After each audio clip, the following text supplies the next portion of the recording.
Hello students, welcome back to study at home. तो इस video में हम AHE 01 पर्यावरण मानव पर्यावरण से रिलेटेड जो भी इंपॉर्टेंट प्रश्न है वो मैं आप लोगों के साथ शेयर कर दूंगी। इसमें छोटे प्रश्न भी हैं और बड़े प्रश्न भी हैं। तो अभी एक्चुअली इतना टाइम तो है नहीं कि मैं आप लोगों को आंसर समझा सकूं, तो मैंने एक अरेंज की है। एक किसी स्टूडेंट ने ना मेरे साथ गाइड शेयर की थी, तो उसके मैं आंसर स्क्रीनशॉट ले लिया है और वो मैं आपके साथ स्क्रीन शेयर कर रही हूँ। तो आप लोग उसमें से देख के अपने एग्जाम की तैयारी कर लीजिएगा। तो चलिए स्क्रीन शेयर करते हैं। ये प्रश्न EHE मानव पर्यावरण के इम्पोर्टेंट प्रश्न है। ये कुछ बड़े प्रश्न है, इसमें से बड़े प्रश्न उन्हीं में से छोटे प्रश्न आते हैं। जो छोटे प्रश्न है वही 2-3 छोटे प्रश्न का टॉपिक मिला के बड़े प्रश्न बना दिए जाते हैं। तो पहले बड़े प्रश्न देख लेते हैं हम कि वन्य जीवन संरक्षण की आवश्यकताओं की विवेचना कीजिए। वन्य जीवन संरक्षण की आवश्यकताओं की विवेचना कीजिए, यानी वन्य जीवन संरक्षण है उसके बारे में आप जरूर पढ़ के जाइएगा। इंपॉर्टेंट प्रश्न है और इसी से रिलेटेड पूछा जाता है कि वन्य जीवन संरक्षण के संदर्भ में बताइए कि जो संकटग्रस्त जातियां हैं उन्हें कैसे बचाया जाए, या जो जातियां जो संकट में है, विलोपशील हो रही है, उनको किस तरह से बचाया जाए। ये प्रश्न पूछ सकते हैं संरक्षण के संदर्भ में। पर्यावरण संरक्षण में जो सरकारी या गैर सरकारी जो एजेंसियां उनका क्या योगदान है। नाइट्रोजन चक्र का सचित्र वर्णन कीजिए, यानी कि नाइट्रोजन चक्र के बारे में पूछ सकते हैं। और अगर थोड़ा 2-4 नंबर एक्स्ट्रा का प्रश्न दे देंगे, बड़ा प्रश्न, तो उसमें आपको सचित्र वर्णन करवा सकते हैं। सतत विकास की अवधारणा क्या है। छोटा प्रश्न भी बन सकता है और बड़ा भी बन सकता है। और समाज में सततता को प्राप्त करने के लिए क्या कदम उठाने चाहिए। तो इस तरह आपका सतत विकास भी इंपॉर्टेंट है। मृदा अपरदन से बचाव की तकनीकें या फिर कृषि प्रौद्योगिकी के क्षेत्र में उन विभिन्न तकनीकों की व्याख्या कीजिए जो मृदा अपरदन से बचाती हैं और उत्पादकता को बढ़ावा देती हैं। हमारे देश में अभिनव कृषि की कौन कौन सी तकनीकें हैं उसके बारे में भी प्रश्न पूछा जाता है। संरक्षण के लक्ष्य या फिर 4 या 5 कोई भी सिद्धांत बताइए, ये भी प्रश्न है। मरुस्थलीकरण के क्या कारण है, या मरुस्थलीकरण की परिभाषा भी पूछी जाती है, छोटे प्रश्न में आ जाता है। पर्यावरण क्या है। मानव निर्मित पर्यावरण और प्राकृतिक पर्यावरण में अंतर स्पष्ट कीजिए। या जैविक या अजैविक पर्यावरण के बारे में भी पूछ सकते हैं। कैंसर से रिलेटेड प्रश्न भी कई बार एग्जाम में रिपीट हुआ है। कैंसर के बारे में बताते हुए इसकी विभिन्न श्रेणियों के बारे में बताइए। विभिन्न पारितंत्रों का वर्णन कीजिए। विकासात्मक गतिविधियां व रोजगार के बारे में भी प्रश्न पूछा जाता है। विपत्तिजनक अपशिष्टों को निरापद बनाने के क्या उपचार हैं। नशीली दवाओं, शराब, धूम्रपान, इन सब का मानव के स्वास्थ्य पर क्या प्रभाव पड़ता है। तो ये बड़े प्रश्न पूछे जाएंगे और इन भी बड़े में से छोटे पूछे जाएंगे तो वो आपके वैसे ही तैयार हो जाएंगे। बाकी कुछ छोटे प्रश्न जो रिपीट हुए हैं इन बड़ों में से ही मैंने लिए हैं। कि मानसूनी जलवायु क्या है, ये पूछ सकते हैं।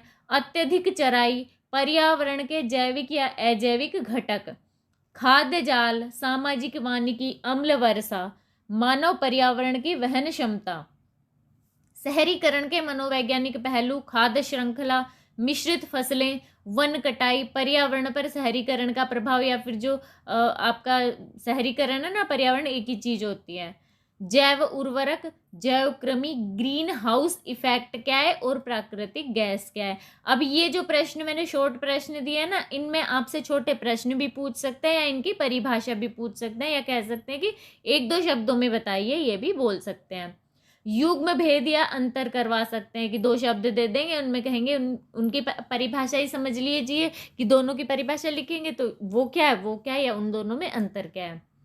टुंड्रा और टैगा क्या है। जलवायु और मौसम, लिम्फोमा और सकोमा, जैव पिरामिड और जो संख्याओं का पिरामिड है वो, उर्णन और अवसादन, रोगों का प्रत्यक्ष संचरण और अप्रत्यक्ष संचरण, प्रतिस्पर्धा और परजीविता, परिभक्षण और परजीविता क्या है।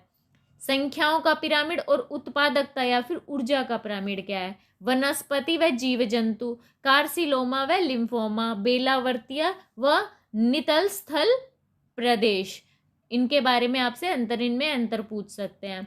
छोटी छोटी परिभाषाएं आती है कि इनकी परिभाषा बताइए कि मिश्रित फसल, स्थल मंडल, सवाना क्या है, परजीविता क्या है, शहरीकरण क्या है, जनपदीय रोग विज्ञान क्या है, वन कटाई, तटीय प्रदेश, शोभ मंडल, अति पोषण या सुपोषण, फसल चक्रण, जलवायु, सहभोजिता या फिर अयस्क। तो ये कुछ प्रश्न है, अब कंफर्म नहीं है कि इन्हीं में से आएंगे, लेकिन हाँ मैंने पिछले सालों के जो इम्पोर्टेंट जो आपके प्रीवियस ईयर के क्वेश्चन पेपर थे उनमें से काफ़ी हद तक ये सारे इम्पोर्टेंट प्रश्न निकाले हैं कि आप लोगों के लिए शायद यूज़फुल हो सके। उम्मीद तो करती हूँ कि यूज़फुल रहेंगे। तो चलिए ठीक है, आप लोग अपने एग्ज़ाम की तैयारी कीजिए। मैं मेरे पास जो इनके आंसर थे, एग्जैक्ट सारों के आंसर तो नहीं है, जो कुछ मेरे पास अवेलेबल है वो मैं स्क्रीन शेयर कर रही हूँ। आंसर उसमें से आप देख लीजिएगा, स्क्रीनशॉट ले लीजिएगा। या स्क्रीनशॉट क्या, आप मैं डिस्क्रिप्शन बॉक्स में आपको लिंक अवेलेबल करवा दूंगी, तो PDF वहाँ से देख लीजिएगा। तो चलिए स्टार्ट करते हैं। वन्य जीवन संरक्षण के संदर्भ में बताइए कि संकटग्रस्त जातियों को बचाना चाहिए या नहीं। तो इसका आंसर है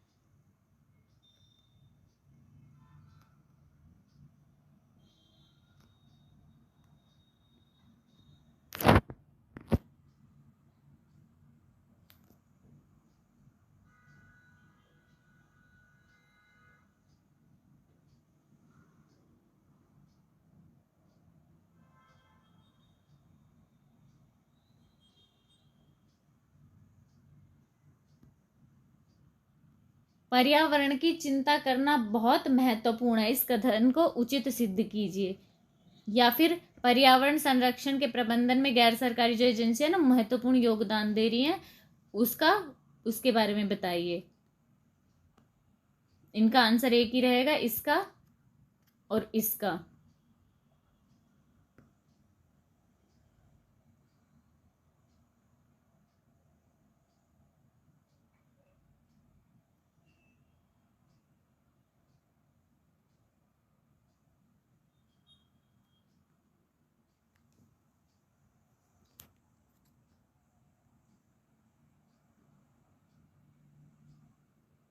नाइट्रोजन चक्र का वर्णन कीजिए, तो ये भी आप लोगों से पूछ सकते हैं। तो ये बहुत सारे प्रश्न हैं जो कि मैंने पूरे एक PDF में बना लिए हैं, शायद आप लोगों के लिए हेल्पफुल रहें। तो मैं ये PDF आपको डिस्क्रिप्शन बॉक्स में अवेलेबल करवा दूंगी। यहाँ पे दिखाऊंगी तो वीडियो काफ़ी लंबा हो जाएगा, तो आप डिस्क्रिप्शन बॉक्स में जाके और अपना PDF डाउनलोड कर सकते हैं। तो आई होप ये वीडियो आप लोगों के लिए यूजफुल रहा होगा। अगर वीडियो अच्छा लगा तो प्लीज़ चैनल को लाइक एंड सब्सक्राइब जरूर कर दीजिएगा। तो मिलते हैं अगले वीडियो में कुछ नए इन्फॉर्मेशन के साथ।